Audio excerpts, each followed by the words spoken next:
Hi macro students, Miss Griffith here, going to take you through topic 4.6, monetary policy.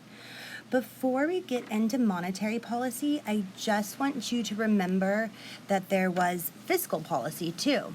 Okay, fiscal policy had to do with the government, and the government had two different tools that they could use to get the economy out of an inflationary gap or a recessionary gap.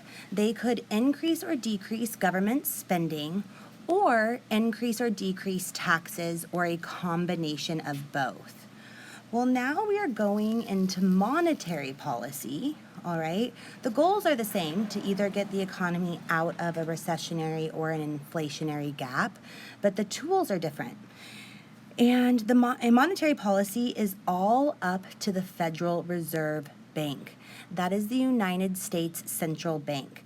So the Fed has actually three different tools it can use in order to help stabilize the economy.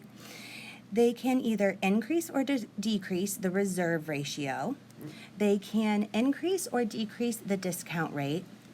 Or they can use open market operations, that has to do with buying or selling bonds, in order, again, to help stabilize the economy. We're going to go through all three of these tools right now. Okay, so before we go through these, again, there are three different tools the Fed uses to stabilize the economy. Again,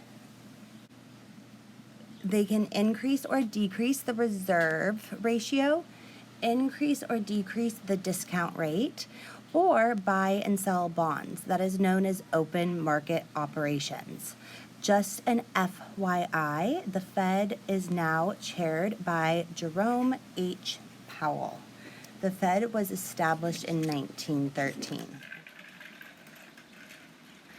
Okay, let's go ahead and actually look at what the Fed has to do with the reserve requirement in a recession. Okay, if there were a recession, what could the Fed do to the reserve requirement? Well, if we're in a recession, we are going to need money supply to increase. Well, how do we do this with the reserve ratio? We are going to have to decrease the reserve ratio. This means that the bank is not going to have to hold as much of your checking deposits as they did previously. So now they are able to loan more money out. When they loan more money out, the money supply increases, interest rates fall, and because interest rates fall, investment increases, and therefore aggregate demand increases. Here is the money market graph. As you can see, we are increasing the money supply from M1 to M2. When we do this, the interest rate falls. Okay, so that means, again, more investment, and then aggregate demand shifts to the right. Okay, well, if there's inflation, what is the Fed going to have to do to the reserve ratio? Well, we're going to want the money supply to go down so they could increase the reserve ratio. All right, if they increase the reserve ratio, they are going to have less money to loan out. So the money supply decreases. When the money supply decreases, the interest rates go up. And now there will be less investment, and then aggregate demand will go down. The second tool the Fed has is the discount rate. The discount rate is the interest rate that the Fed charges commercial banks. Example, if Bank of America needs $10 million, they borrow it from the U.S. Treasury, which the Fed controls. But they must pay it back with 3% interest. Okay, to decrease the money supply, so say if we were in a recession and we wanted, to increase the money supply, say if we were in a recession, we would want to increase the money supply, the Fed could decrease the discount rate. This is also called easy money policy. Now banks would borrow more from the Fed. Okay, to decrease the money supply, we would want to decrease the money supply if we were in an inflationary or a positive output gap. We would increase the discount rate. This is also known as tight money policy. All right, and now we have a third tool, okay, and this is open market operations. All right, open market operations is when the Fed buys or sells government bonds.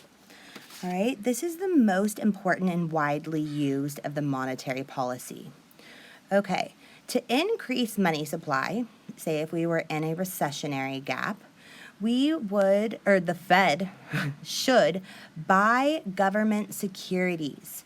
Okay, what this means is they're actually giving the banks back their assets.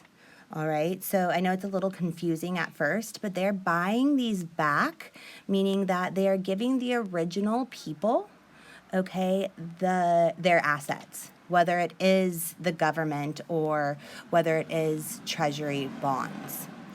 Okay, well, in order to decrease the money supply, the Fed should sell government securities.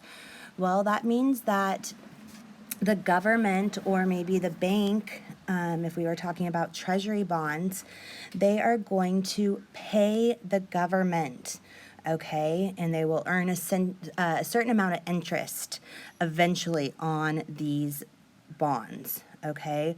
Well, when we're selling bonds, well, now the bank and the government, they're not going to have as much money as they did before.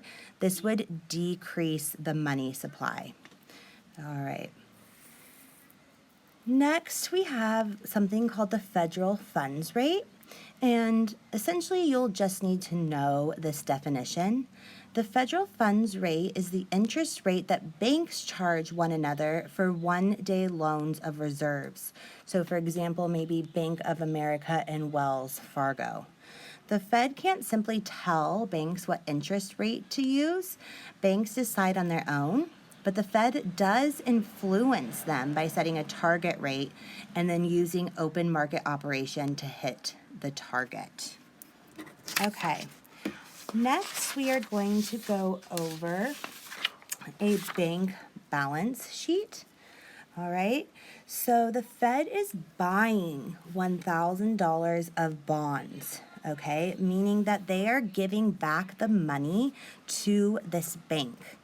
All right, so how much is the required reserves? Well, the required reserves is still going to be 2,000. Okay.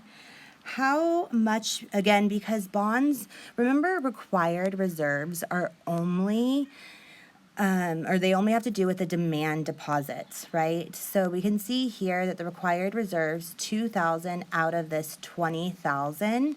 That means that they have to hold 10% or 0.1. Well, how much is the excess reserves? Well, now they're giving back this bank, okay, $1,000. So they're only owed for these treasury bonds, 4,000.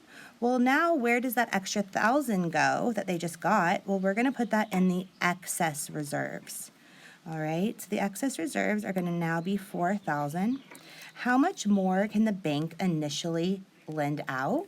Well, they can just lend out this $1,000 that they got back from the Fed.